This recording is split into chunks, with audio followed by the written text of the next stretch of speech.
Okay guys, this is the long-awaited review. I know lots of you have been waiting for this. I'm just going to give you my first thoughts on it because I haven't actually performed any of the material yet because I've only had it for a day. So I know you guys are psyched about this review, especially you, Pop Chris. Yes, you. I see out there. The review on the most amazing book ever, Meet Felicity, an American Girl. Now, I'm going to break this down into 3 reviews, 1 on the artwork, 2 on the writing style, and 3 on the characters. Now, the artwork on this book is just phenomenal. Okay. Kidding! The actual review is BentTouchSlink. I know you guys have been waiting for this, and it's here, finally. Dun dun dun. Didn't get the little promo package, but I don't really care about that. Just wanted this DVD. Now, before I go into my review, I'm going to tell you beforehand that I did not expect very much out of this DVD. The only thing I really wanted was Slink, which is the rubber band effect, where 2 bands link very visually, and I'll do that in a little bit for you. I hope I didn't break it. I already watched it, so who cares? But anyway, I'm going to break this down into 3 parts, just like the American Girl Felicity book.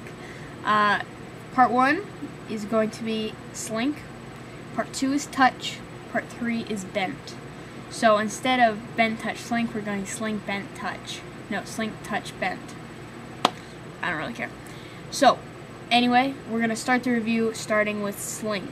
So, Slink is a rubber band effect where you take 2 rubber bands and they visually, extremely visually link. So here is a performance of Slink for you. I'm not very good at it, just started doing it yesterday, so bear with me. There's a little bit of setup. It takes about 1 second once you've mastered it, but it's completely worth it. So you take 2 rubber bands, and on the count of 3, 1, 2, 3, they visually jump right through each other. Let me move the camera back up.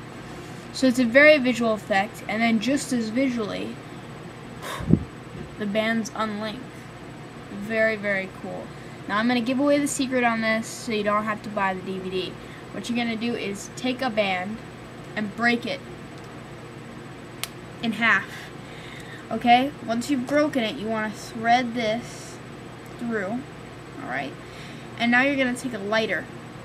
And you're going to have a friend hold the lighter under and glue these together. Now you're going to palm this in your hand, and then you switch them out and you perform the routine. So it's very, very simple. It's a little bit of setup, and it's a pretty good effect. Seriously, it's impromptu. My friend Tyler, T-Man, I believe 93 on the Theory 11 forums, he got the download before me, and he said, give me that explanation, and I was so freaking angry at him because I really wanted to see what the explanation was, and I was irritated that wasn't impromptu. And when I found out it was, I was even more mad at him, but also happy. So, it is an impromptu effect, 2 rubber bands, and he also teaches Crazy Man's handcuffs beforehand, the linking rubber bands. So if you don't know that, that's a little bonus. It's just his standard version. I don't know why they say Daniel Garcia's version. It's pretty much just the regular Crazy Man's handcuffs. I don't get the difference. But then he does Slink afterwards, and Slink is, I believe, the ultimate ending. I thought Missing Link was my favorite rubber band effect. Unfortunately, as much as I love Chris Kenner, this beats it, gotta say. So, Slink, difficulty, 6 to 7 out of 10. Effect, 10 out of 10. Well, I'm going to give it a 9 out of 10 because there's a little bit of setup and you need misdirection. He also teaches misdirection in there. He teaches the setup, the effect, the timing, and the misdirection. He's a very good teacher. I'd say the teaching is probably 8 to 9 out of 10. The effect itself is 9 out of 10. It's a fantastic effect, and it's impromptu, so what more could you really want? So next, the effect is touch. I'm not going to do this for you, but there's been a lot of controversy, if I'm Daniel Madison, about this effect. And some people say it's extremely obvious, I figured that out, that's stupid. Some people say, oh, it's kind of cool, Pop Chris thinks it's freaking amazing, and Daniel Garcia says Brad pressured him into making it.